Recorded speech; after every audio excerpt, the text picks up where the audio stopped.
एक अंधेरी बारिश की रात थी।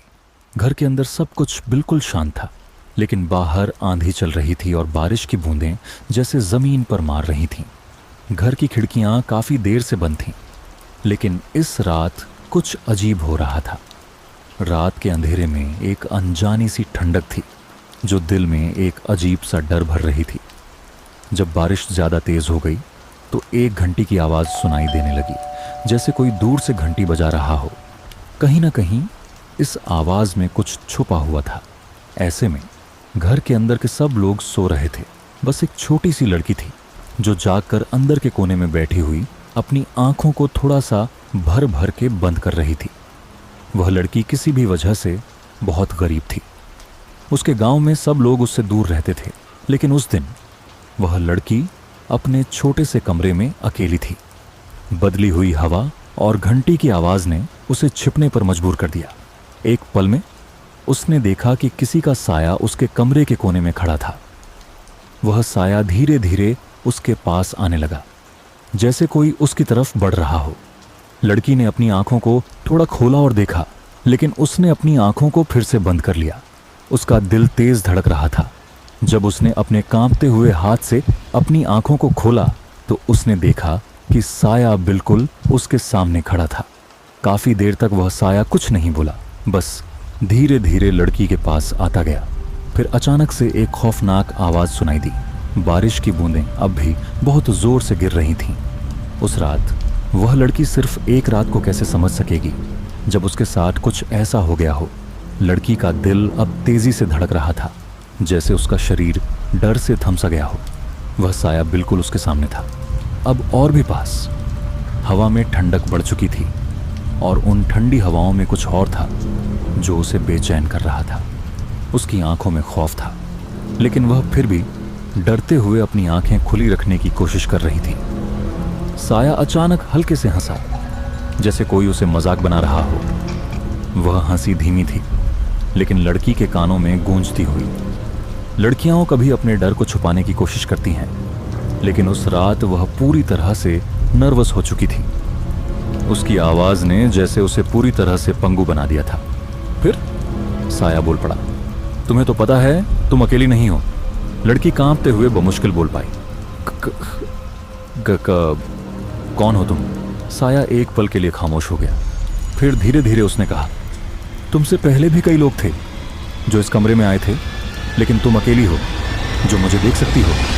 लड़की का दिल और भी तेज धड़कने लगा। उसने इधर उधर देखा, लेकिन कोई भी नहीं था। कमरे में सिर्फ वह और वह साया था। क्या तुम मुझे नुकसान पहुंचाओगे? वह कांपते हुए पूछी। साया अब थोड़ा आगे बढ़ा। नहीं, मैं तुम्हें नुकसान नहीं पहुंचाऊंगा, लेकिन तुम्हें सच जानना होगा। लड़की अब पूरी तरह से डरी हुई थी। उसकी आंखों से आंसू निकल रहे थे। क्या सच?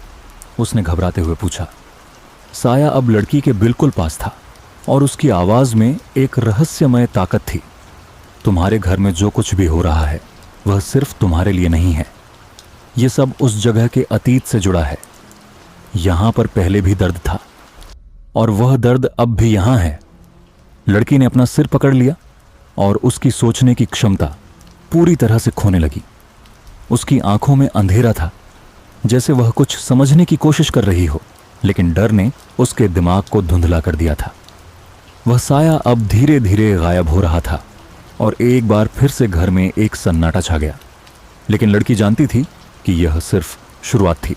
वह जो महसूस कर रही थी वह एक डर था जो सिर्फ इस रात तक सीमित नहीं था। अगले दिन सुबह जब वह उठी तो उसका चेहरा और उसके दिल में एक सवाल था जो शायद कभी भी हल न हो सके। क्या वह जो कुछ भी देख रही थी वह असल में था या सिर्फ उसका डर? लेकिन जब उसने कमरे के कोने में एक पुरानी तस्वीर देखी तो उसके मन में एक और सवाल उठ खड़ा हुआ।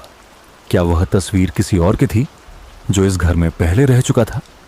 लड़की का दिल अब भी धड़क रहा था और उसकी आंखें कमरे के कोने में पड़ी पुरानी तस्वीर पर स्थिर हो गईं। यह तस्वीर एक आदमी की थी जो काले कपड़े पहने हुए था और उसके चेहरे पर एक गहरी उदासी थी। तस्वीर की हर एक रेखा, हर एक छाया जैसे उसके सामने खड़ी हो उसे यह एहसास दिलाती थी कि यह आदमी वह साया हो सकता था जिसे उसने देखा था। लेकिन तस्वीर का एक और रहस्य था। तस्वीर के नीचे एक तारीख लिखी थी, 1957। लड़की का दिल अब और भी तेज धड़कने लगा। यह वह तारीख थी जब उसके घर में कुछ भयावह घटनाएं घटित हुई थीं, जिन्हें अब तक किसी ने नहीं जाना था। वह जानती थी कि वह तस्वीर सिर्फ एक तस्वीर नहीं थी, ये उस साये और उन घटनाओं से जुड़ी थी जो इस घर में छुपी हुई थीं। रात भर का भय अब लड़की के दिमाग में एक उलझन बन चुका था। उसे यह समझ में आ गया कि वह अकेली नहीं थी और घर में छुपा अतीत कभी भी शांत नहीं रहेगा। यह अतीत अब उसे ढूंढ रहा था और वह जान चुकी थी कि उसे इसका सामना करना होगा। अगले कुछ दिनों तक लड़की ने घर की पुरानी दीवारों, छत और फर्श को छान मारा।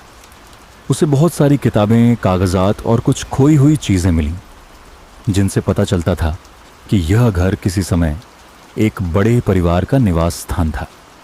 लेकिन एक घटना ने उसे और भी चौंका दिया। वह एक पुराना पत्र था जो किसी ने बड़ी मेहनत से लिखा था। पत्र में लिखा था, यह घर एक रहस्य के बोझ तले दबा है, एक साया है जो सबको निगल जाता है, एक दर्द जो कभी खत्म नहीं होता। उसे शांति कभी नहीं मिल सकती क्योंकि वह जिंदा नहीं था, वह कभी मर नहीं सका। यह पढ़ते ही लड़की के शरीर में ठंडी लहर दौड़ गई। उसने महसूस किया कि यह पत्र उसी आदमी से संबंधित था जिसकी तस्वीर उसने देखी थी। वह आदमी सिर्फ एक भूतिया साया नहीं था, बल्कि वह एक दर्दनाक अतीत का हिस्सा था। लड़की ने अब ठान लिया था कि वह इस घर के अतीत से छुटकारा पाएगी। उसने उस कमरे में कुछ विशेष मंत्रों का उच्चारण करना शुरू किया जो उसने अपनी माँ से सुने थे। जैसे ही उसने अंतिम शब्द बोला, घर में अचानक एक खौफनाक चुप्पी छा गई।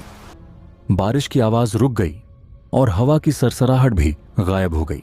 तभी वह साया जो अब तक उसके आसपास घूम रहा था, धीरे धीरे गायब होने लगा और उसके बाद एक अजीब सा सुकून कमरे में भर गया।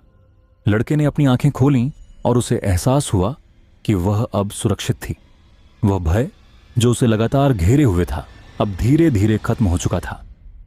वह रात लड़की के लिए एक जीवन बदलने वाला अनुभव बन चुकी थी। जब सूरज की रोशनी कमरे में आई तो वह जानती थी कि अब इस घर में कोई अंधेरा नहीं होगा। इसने उसे सिखाया कि अतीत का सामना करना कभी आसान नहीं होता, लेकिन डर के बावजूद उसे जीतने की हिम्मत रखनी चाहिए।